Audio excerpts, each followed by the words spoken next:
Hi everyone, this is Beyond the Noise, and it is a production of Truth in Jesus Silent Believers. Our focus today will be upon a very interesting subject, one that has created a lot of confusion in the Christian world, but it is not something that is so difficult to understand. We are looking at the story of the King of the North. Now, as we look at this study, we want to use scripture, allow scripture to fully explain to us what this is all about. We don't want to put our own private interpretations. All right, so walk with me as we go through this study. Let us begin. Now, God warned Israel that because of their apostasy, that there is an evil that will come from the north. Notice that this is in Jeremiah chapter 1. Evil will come from the north. Even though this is so, it should be understood that that kingdom that was coming against Israel was Babylon, and Babylon really was from the east. But notice there's a kingdom from the north. This means that when we are considering in the north, it transcends geopolitical and geographical locations on the earth. It really is bringing to our minds a concept that is even beyond all of that. And in this study, we're going to begin to look at what it really means. We are going to go in short bites, and so we're going to have short videos on this, but I do hope that you will be able to follow. Now, though God had indicated that this evil will come from the north, yet when the Israelites were about to go into Babylonian captivity, you remember he told them in Jeremiah chapter 29, he says, the thoughts that I think about you, they are not thoughts of evil, but of good, to give you an expected end, or some translations say a hope and a future. So despite the fact that they were going into rebellion, this is how God really is. Though they were going into rebellion, and though they were in rebellion and going into Babylonian captivity, he says, I'm not going to leave you. And this is what he says about each and every one of us. He says, regardless of wherever you go, I am not going to leave you. I want for you to have a hope and a future. But while in Babylonian captivity, there was a prophet there whose name was Ezekiel, and he received a vision, and this is how God gave them that hope. I want for us to read in Ezekiel what that hope really is. And I'm going to turn to Ezekiel chapter 44. I'm going to put it here for you on the screen. Ezekiel chapter 44, verse 4. Transition it there for you. It says, Then brought he me the way of the north gate before the house. And I looked, and behold, the glory of the Lord filled the house of the Lord, and I fell upon my face. Did you see that? The east gate was closed, so God took him by way of the north gate. And when he went by way of the north gate, very interesting what happened. He saw the glory of the Lord that was filling the house. So notice you have evil coming from the north, and now the glory of the Lord seen in the north through the north gate. So this means that the concept of the north encompasses two entities. There's a true king of the north, and there's a false king of the north, and we're going to see how this is going to come out in a very marvelous way. In the book of Psalms, the psalmist directs our mind to this idea that there is a kingdom in the north, and what this kingdom really is, and there is a war surrounding it. Let us go to Psalm, in the book of Psalms, and we're going to see chapter 48, verse 2. And we're going to couple this with another text in Hebrews chapter 12, verse 22, which would give us an idea as to what the prophet is speaking about. Let me put it there for you. Psalm 48, verse 2 says, Behold, beautiful for situation, the joy of the whole earth is Mount Zion on the sides of the north. the city of the great king. Did you see that? So Mount Zion is on the sides of the north, which is the city of the great king. And this city of the great king, we know the great king himself is God. And he is the one sitting on Mount Zion in the side of the north. This means that God is the true king of the north. In Hebrews chapter 12, verse 22, it says, "But ye are come unto Mount Zion, and unto the city of the living God," same city of the great king, "the heavenly Jerusalem, and to an innumerable company of angels." Did you see that? So you have God as the true king of the north, sitting on the throne in Mount Zion in the heavenly Jerusalem.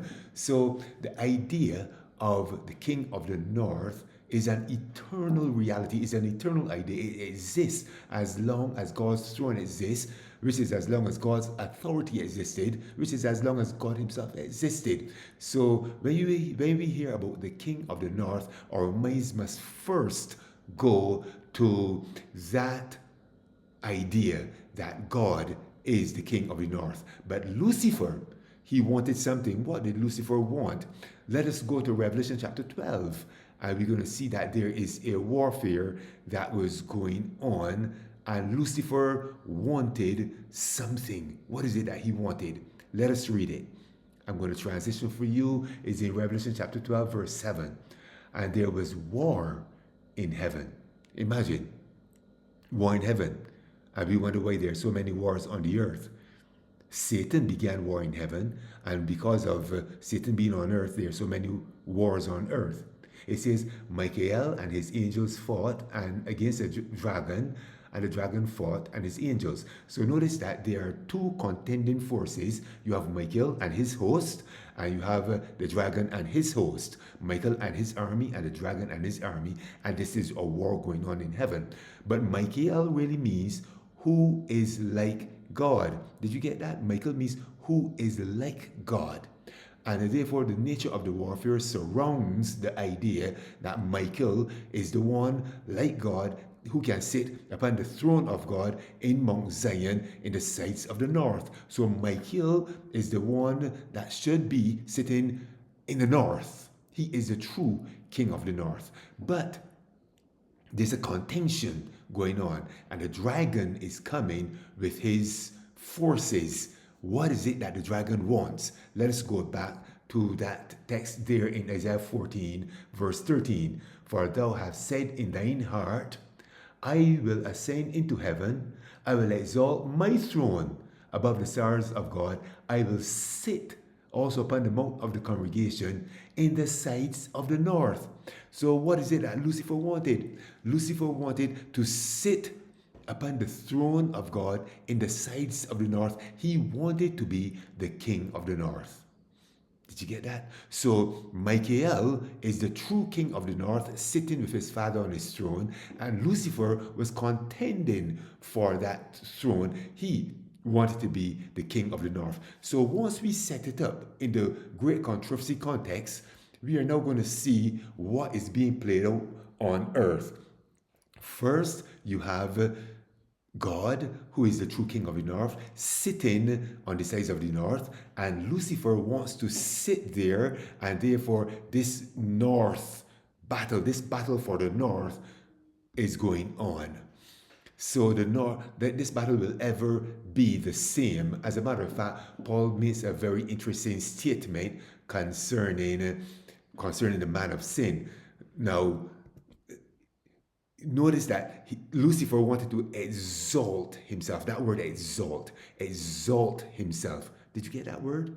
Exalt. And you're going to realize that that word exalt or magnify, that is going to occur over and over through scripture, because the aim of Lucifer is to exalt himself above the stars of God. Notice what we are told in 2 Thessalonians chapter 2, verses 3 and 4. "Let no man deceive you by any means, for that day shall not come except there come a falling away first, and the man of sin be revealed, the son of perdition." Now verse 4, "who opposeth and exalteth himself above all that is called God. This is the very spirit of Lucifer as it occurred in heaven when Lucifer wanted to sit upon the throne. Notice that Lucifer wanted to sit upon the throne in the sides of the north. He wanted to exalt himself, and this man of sin now wants to do the very same thing. This is just the spirit of Satan, the spirit of Lucifer wanting to do the very same thing on earth as he wanted to do in heaven. So let us finish off that statement. It says, who opposeth and exalteth himself above all that is called God, or that is above, or that is worship, so that he as God sitteth. Lucifer wanted to sit upon the mount of the congregation in the side of the north. So it says, he as God sitteth in the temple of God, showing himself that he is God. So the man of sin wants to elevate himself in the temple of God to show himself that he is God. And this is really the spirit of the dragon, the spirit of Satan, the reason why there was a war in heaven. And that war, same nature of the warfare, continues on the earth because Lucifer wanted to sit in the north. And now the man of sin wants to exalt himself. He also wants to sit in the north. The man of sin wants to be the king of the north. That is the point. So we're going to continue a little further, and we want to recognize that Paul was here in Second Thessalonians.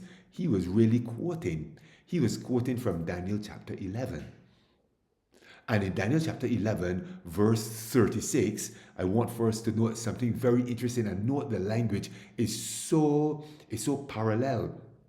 We should know that in Daniel chapter 11, from verse 31 right through to verse 39, that is speaking about the career of the papacy, the career of papal Rome. And in verse 36, it now is the source. We will see is the source, and Paul in 2 Thessalonians chapter 2 echoes what Daniel says in Daniel chapter 11 verse 36. Let us look at it. And the king shall do according to his will, and he shall do what? Exalt himself. That word again, exalt himself. This means he's seeking to sit upon the throne of the north. He exalts himself and magnify himself above every god, and shall speak marvelous things against the God of gods. The same entity in 2 Thessalonians chapter 2 verses 3 and 4, which is the echo of Satan's argument in heaven in Revelation chapter 12 verse 7. He says, and he shall prosper till the indignation be accomplished, for that is determined shall be done. So this is very clear. These texts are all lining up. It is inescapable. When you're looking at the north, then you are seeing something that transcends geographical places on the earth.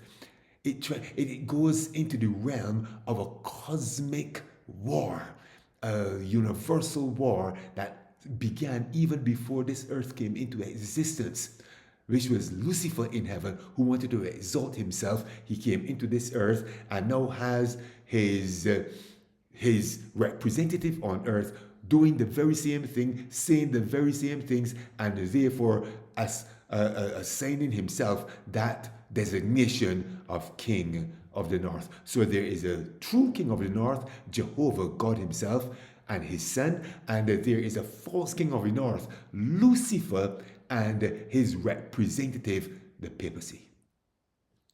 So what I would like to do is to line these up for you. Before I do that, I am going to then go take us from Daniel 11, there in Daniel 11 verse 36, and we are going to see that this is just an interpretation of Daniel chapter 8. Now, I want for us to understand that Daniel 11 is not in itself a vision. You have Daniel 2, vision and prophecy, Daniel 7, vision and prophecy, Daniel 8, vision and interpretation rather. So let me clear that up. Daniel 2, vision and interpretation. Daniel 7, vision and interpretation. Daniel 8, vision and interpretation. And then Daniel 11, there is no vision, but it is an interpretation of Daniel 8. 2 years later, the angel came back to give Daniel the full interpretation of what is called the Kazon. We are going to look at that some more in the future. The full understanding, not now of the Moray, but of the Kazon, the full vision itself. So we're going to go over to Daniel chapter 8, where it speaks about the little horn, and see that the language there is exactly the same. So Daniel chapter 8, verse 10 says, and it waxed great, even to the host of heaven. This is the little horn. And it cast down some of the host of the stars to the ground and sat upon them. And look at verse 11. He magnified himself. To magnify is to exalt himself. He magnified himself even to the Prince of Hosts. The same battle in heaven. Revelation chapter 12, verse 7. This is a perfect parallel.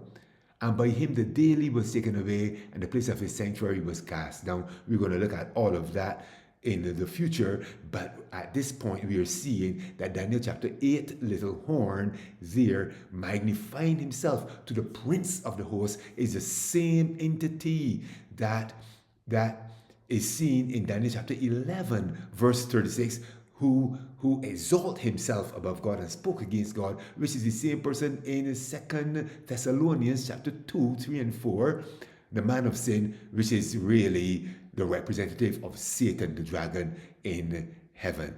It is inescapable. So allow me then to show the three of them in 3 columns, and we will see that they are all speaking about the same thing. And not only speaking about the same thing, they are reflecting the first war in heaven. So let me do something here for you. Let me put that over. We have Daniel 8 verse 11, Daniel 11 verse 36, and 2 Thessalonians 2, 3 and 4. This is inescapable. Notice this. In Daniel chapter 8 verse 11, yea, he magnified himself even to the Prince of Hosts.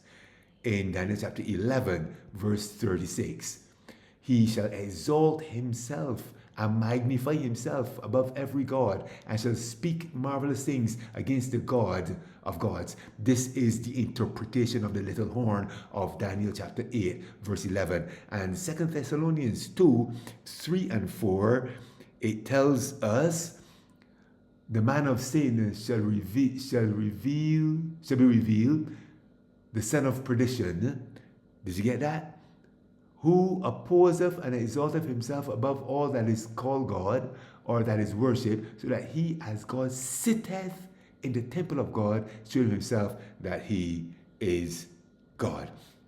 That is inescapable. We cannot but recognize that the same power is being spoken of in Daniel chapter 8, verse 11, Daniel chapter 11, verse 36, and 2 Thessalonians chapter 2, verses 3 and 4, which then is the echo of what occurred in heaven in Revelation chapter 12, verse 7. Same contenders from the beginning to the end.